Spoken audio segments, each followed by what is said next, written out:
Hi, this is Larry from Turf. Today I want to talk a little bit about the Spectrum Technologies Direct EC meter. We're going to describe how to calibrate the meter and get it working properly so that you don't have erroneous readings during the summer. If you have any questions or if you've purchased the meter, they also have a very nice manual. This is downloadable online that provides guidance on how to actually calibrate and use the meter. In the back of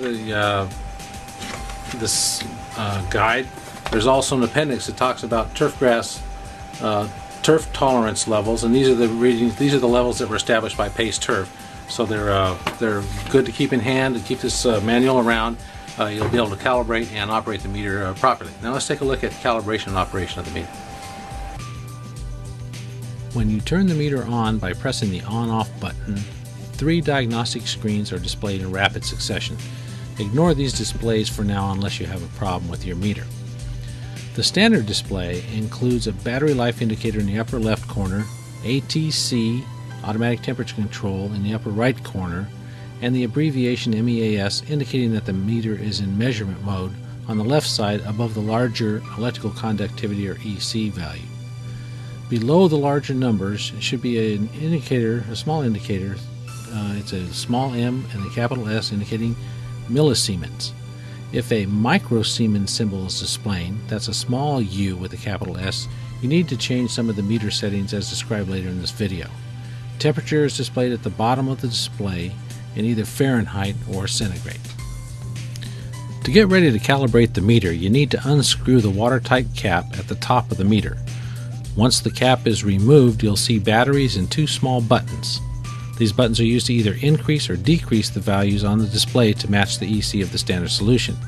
When the meter is held with the batteries below the button on the right increases the meter values and the button on the left decreases the meter values to match the standard solutions. Calibration is pretty easy using the standard 2.764 solution that came with the meter. You can order more of this solution as you need it.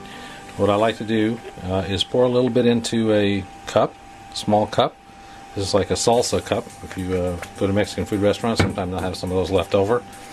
You can take a few of those, and you just immerse the probe into the end of the solution, and don't let the probe touch any of the areas of the bottom or sides of the small cup when you're doing this calibration.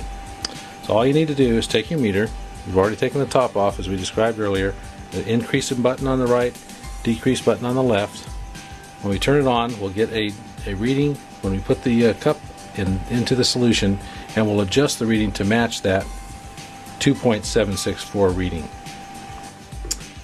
For convenience, I've placed the probe into the 2.76 calibration solution so I can use both hands to work with the meter. But if you turn the meter on,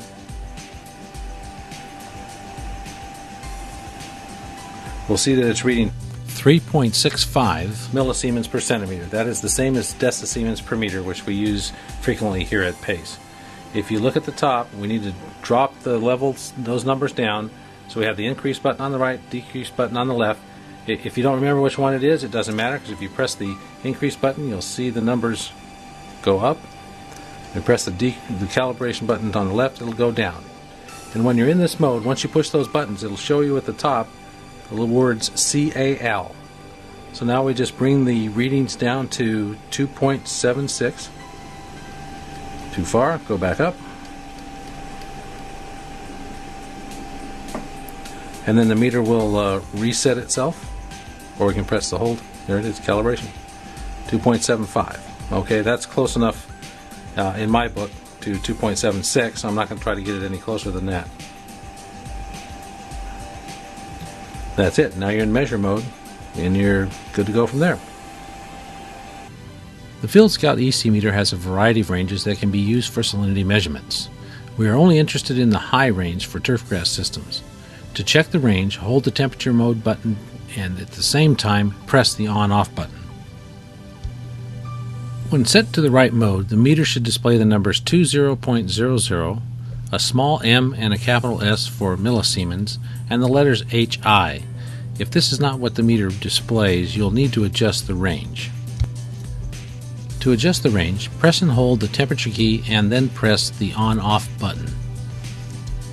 Release those keys and then press the hold enter key to cycle through the options for range.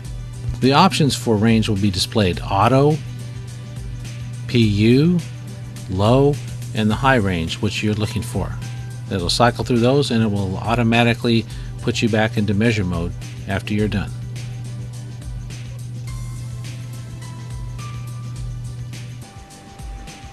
There's a small chance that your meter might be set up for a different type of calibration system that we need for what is described in this video. So let's make sure your meter is set up correctly. To do so, you hold the increment button down, that's the right button, and press the on-off button. This will tell you what kind of calibration mode the meter is set up for. Right now it says auto calibrate no. That's exactly what we're looking for. And then we'll press enter. That'll take us to 1-point calibration. We want it to say yes. And we press enter to go ahead and fix those numbers. Now if there's a chance that the meter was set up improperly, hold it, let's go through the steps again. Hold the increment button down, press on off,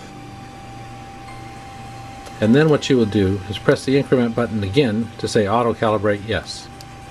We want no. So the increment button changes the features. You have to hit the enter key to accept that value. A 1-point calibration, no, or 1-point calibration, yes, and you want it to be yes. Hold that down. And there you go, the meter is set up to be used as we described here, and hopefully have good luck with it.